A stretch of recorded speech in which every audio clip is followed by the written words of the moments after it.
2 years ago, federal agents arrested a man in Nevada suspected of posting images depicting the sexual abuse of a 7-year-old girl.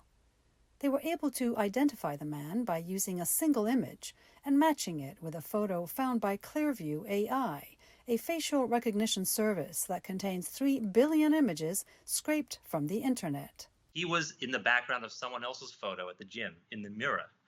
They were able to identify where the gym was, identify the person.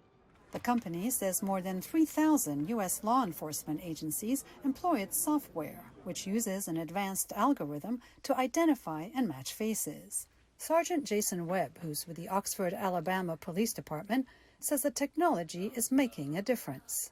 I know of a bunch of cases that were solved by this. Bunch of children that were protected because of this.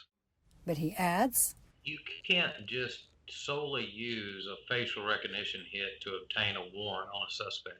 What I would do is able to focus my investigation and then check and use our other tools that we have. And if that's him, we're going to be able to prove that. The software has also helped law enforcement identify suspects that stormed the U.S. Capitol in January, the company says. So they were able to quickly identify them and reduce a lot of false positives and also speed up the investigative process. But social media firms and civil rights advocates argue that this kind of powerful software potentially infringes on people's privacy. Even when facial recognition works perfectly, it creates significant concerns with the government being able to surveil us throughout every single aspect of our lives. The ACLU and other civil rights groups are also concerned about the implications of this kind of technology in the hands of repressive governments. Because the implications are terrifying, especially what is going on in China, where it is trying to track citizens across every single aspect of their lives. At the very least, she says, there needs to be oversight and regulation. Until then, she advocates for a total ban on law enforcement's use of facial recognition technology.